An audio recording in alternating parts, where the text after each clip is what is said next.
So it comes to the discretion how to use your Ida Nadi and Pingala and discretion to understand what is good and what is bad.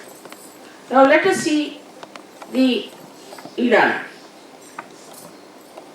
Ida Nadi is very important because the discretion in this can only come through traditional understanding. Ida Nadi starts from the Ganesha's point, Muladhara.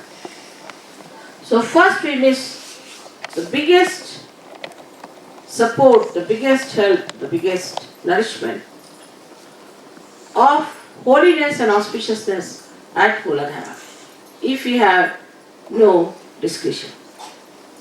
We always take to thing which is detrimental to our growth and also which may destroy us, not only us but the whole country.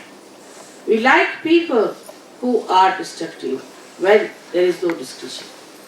Discretion means that you must choose the things which are good for you, which are benevolent to you, which are good for the collective, which are good for your asset. On the contrary, the people who have no discretion fall into the traps of wrong type of people, like say Freud. I mean, to an Indian Freud, nobody can believe that you can go into such a nonsensical idea. But people accepted Freud more than they could accept Christ. Because the discretion was completely missed. If they had that traditional discretion in them, they would have been saved. That traditional discretion is the thing that comes through Ida Nadi. Now that's what that people call it as conditioning. And they say that conditioning is very bad. And people should not take to conditioning. And one should be free from conditioning, which is absolutely a wrong idea. In that also there has to be discretion. What conditioning is good and what is not good has to be taken. Now, because there is no discretion about conditioning also, outright discarding all traditions, all that is coming to us through our experiences of our forefathers, everything is discarded. The history is discarded. And we say, oh no, we are beyond it. We feel free. Like I was surprised yesterday in the plane, somebody told me, I feel very free when I have no clothes upon myself. I mean, if the clothes can imprison you, then what happens to the real prisons? What will they be for you? But that sort of a funny idea comes into the head of people, and they think that we can justify all the stupidity that we follow because we lack discretion. Intelligence cannot give you discretion. It cannot give you discretion as far as the conditioning is concerned. For a Sahaja Yogi, it is important to understand how you develop your discretion. Yesterday only I gave a very beautiful talk to the ladies of Paris, or I should say ladies of France, regarding the discretion of women. The discretion of the Ida Nadi is intuition. If you develop that discretion within you through your meditative powers, you develop intuition. And intuition is nothing but is the help of the ganas which are surrounding you. If you learn to take help from the ganas, you can become very intuitive, and without much intelligence of yours, you can say the right thing. The whole of Sahaja Yoga, I would say 50% at least out of that is based on intuition. For that you have to develop a proper sense of Sri Ganesh. Sri Ganesh in its right sense you have to understand. From there starts, because he is Ganapati. He is the one who is the master, is the chief of all the Ganas. So the Ganas give you the intuition. For example, say I have to go somewhere, and then what I say is that no, I won't be able to go there tomorrow, and I won't go somehow. And people think, Mother, how do you know? I know, because the Ganas are there, and what they say is the truth. They know all about it. Or anything I say about someone comes true. So they start asking me, how is it, Mother, you have come to know about it? I live on intuition. Like I have to catch a plane, I know by intuition what's going to happen. This part has to develop by worshipping Sri Ganesh. So imagine Sri Ganesha also rules a part of the Hamsa Chakra.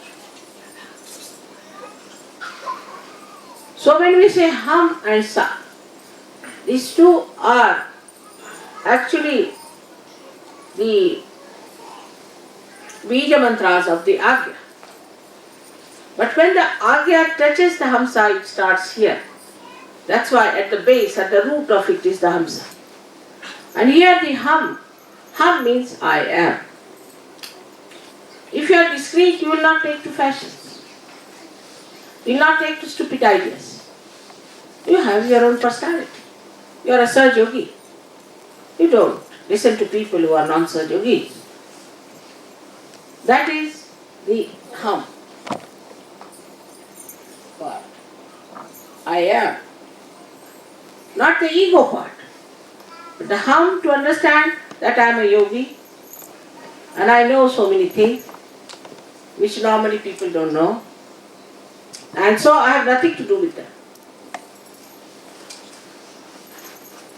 I have not to take any lessons from them. They are not to teach me anything. There is nothing that they know. I know much more. To be aware of yourself is Hum. So that comes from the right side, I would say.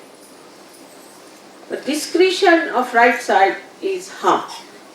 And the discretion of left side is Sa. Sa means you. Means you are the one. In your case, you know who is the you. But for every human being, you is the divine. You are the one. This comes from the left side is Sa. So the word Hamsa is made of two types of discretion, where to see I am and where to see you are. On these two balances, as they have shown here beautifully, the moon and the sun. In the center is the cross, which gives you the balance, which gives you the dharma. How all these things are connected, one after another, layers after layers, you can see how dharma is connected with discretion. Now, there are people who are suddenly enticed by some sort of a ritual. For example, I have seen some Sahaja-yogis. They come to the puja and they are giving bandhan to them, like mad. On the way they'll go, they'll give bandhan. Anywhere they go bandhan, like mad. That's just conditioning. That's not discretion. That's not Sahaja. It is to be seen, is it to be given bandhan or not? In the presence of mother, there is bandhan. What is there to give bandhan to yourself? But people, when I am talking, are giving bandhan. Raising their kudai. They are all mad people, I think. We are not animals, we are human beings. And we are Hum, we are. We are Sahaja-yogis. We are not dominated by any particular type of rhythm or particular type of music. Every variety we can appreciate and understand as long as it is dharmic, as long as it is balancing, as long as it is auspicious and holy. So you can see on the Hamsa how many things are judged. I think the whole of Sahaja Yoga stands on the balance of Hamsa.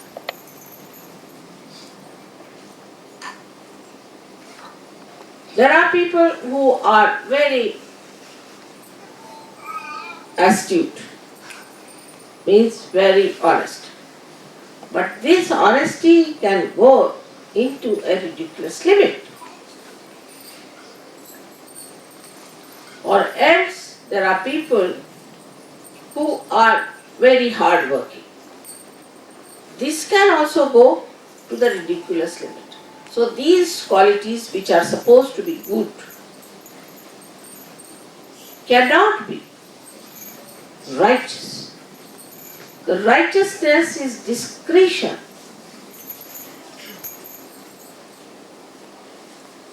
Glorified.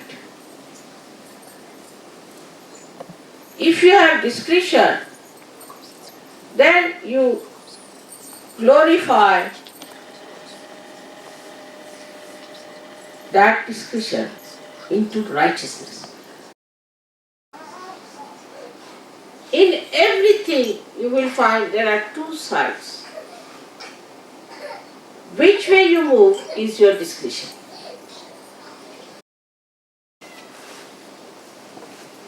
And above all, the vibrations part, which you have to see. If you do something, if vibrations are going down, then of course I am a Sahaja Yogi. To me, vibrations and my ascent is the most important thing. So to develop the discretion on the right hand side, you have to know your goal, your destination. You must know on what path you are standing and where you are brought. Where are you today? You are not like other people. If that kind of a discretion you develop within yourself through pure intelligence, for that you need pure intelligence. And pure intelligence in Ahamsa is that it glides on the water. It shrugs the water. It doesn't allow anything to overpower. It's in the water, beautifully beautifying the lakes. Also, not allowing the lake to dissolve them or to overpower them or to cover them. This is the part where they are hung. If they want, they can dive down. If they don't want, they will not. They are gliding on the ocean of the samsara, of this bhavasagara, and they are not going to be drowned into it. That is the hum part of it, which you should have the discussion. On the one side, you should accept things that they come to. Now for a Sahaja Yogi, it is important to understand that they have to work out their discretion in a manner that they develop their intuition. I would say the first thought could be the intuition. Could be that this is intuition. Try. Experiment.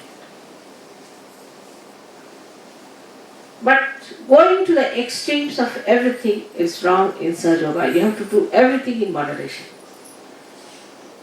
Like I told them to see everything through vibration. So they will put their hands, I don't know, to everything.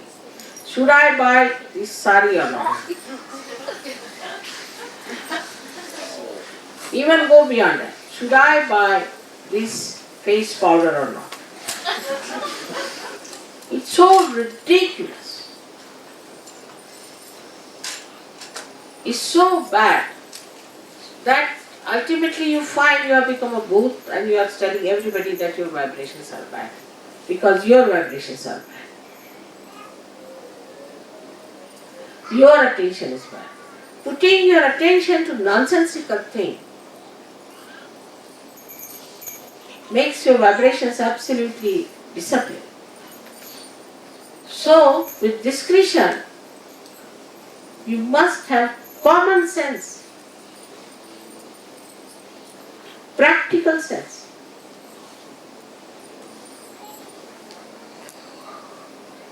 I've seen people suddenly talking to anybody about Sahaja Yoga. No, it's not practical. Sahaja Yoga is a precious diamond. You cannot give it to every person. I've seen people at the airport raising Kundalini everywhere. No, it's not meant. They have to come to Sahaja Yoga. They have to ask for it. They have to beg for it. Then only they can get their realization. We don't want quantity, we want quality. All my lectures, if you see in that, I have been insisting on the quality of Sahaja Yogis and the quality of the seekers. But when we start thinking of getting a majority for a vote for Sri Mataji, I have to say, I am not standing for any election. Whether you elect me or not, I am elected.